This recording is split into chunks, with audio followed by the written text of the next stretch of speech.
Hexen is a first-person shooter developed by Raven Software, released in 1995. As a sequel to Heretic, it is a game that improves almost every single aspect, as well as including some new features that set it apart from other FPS games of its time. After the defeat of Disparral in Heretic, the game now takes place in a completely different world, now focusing on the second Serpent Rider, Corax. Hexen offers you the choice of 3 different player classes this time around: Warrior, Mage and Cleric.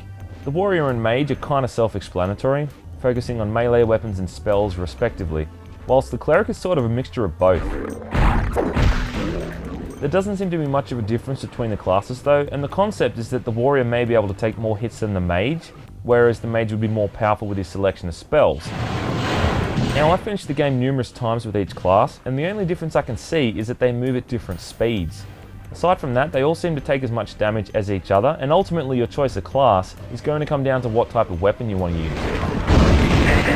Each class has a basic starting weapon, as well as 2 others and a 4th final weapon which has to be assembled over time. Ammo is split up between either blue or green mana, which is a bit simplified compared to the assortment of ammo pickups in Heretic, but actually functions quite well, and means it's always easy to manage how much mana you have left at any given moment. The 4th weapon, as previously mentioned, has to be assembled over time by picking up pieces of it as you progress through the chapters. When finally assembled, it uses a mix of blue and green mana as ammunition and is pretty damn devastating.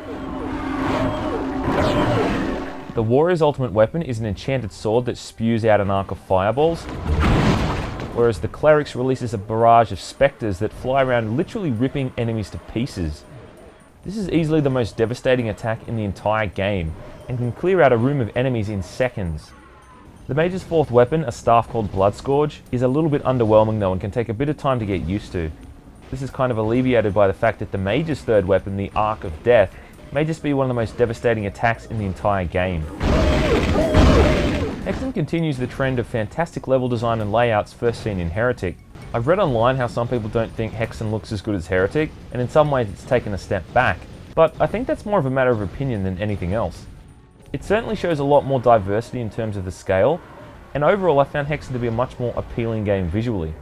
Regardless though, you can't deny that the Doom engine is being absolutely pushed to its limits, with some fantastic texture work and clever atmospheric effects.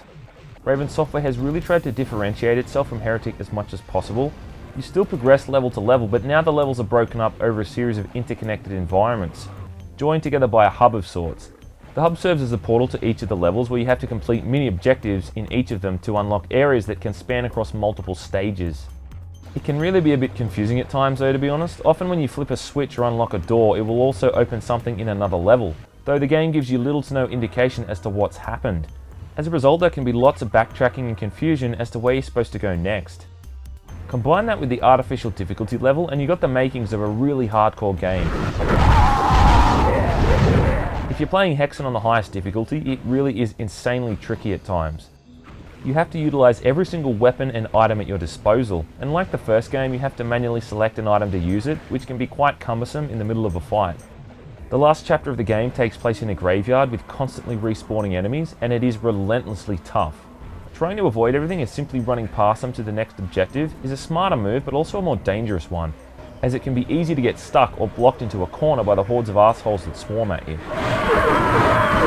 Now consider that the projectiles from enemies in this game do way too much damage, and at times the screen can be filled with them. The fireballs from the Chaos Serpents, for instance, can do anywhere from 20 to 30 damage a single hit. And at times you can be fighting up to 4 or 5 of them at once. Ouchtown, population U, bro. A common enemy in Hexen are the Centaurs. These are guys with swords and shields that can block your attacks, even managing to bounce them back at you if you attack them while their shield is up. It's common to fight dozens of these guys at any one time, and if you don't know what you're doing, it can be extremely tough. Aside from the enemies, there's also lots of traps and bottomless pits to catch you off guard. Everything in this game is dangerous, and you're constantly on guard for the next thing that can kill you. Thankfully, the game is generous enough to give you lots of quartz flasks to replenish your health. These are the same health items from the first game, only now they're in absolute abundance, which is good because you're going to need them. So lastly, should you play it? It is an utterly difficult and frustrating game at times, but Hexen is such a great game overall and really is one of the most fundamental FPS games of all time, and considering how easy it is to acquire a copy, you can't really afford not to. So go grab it.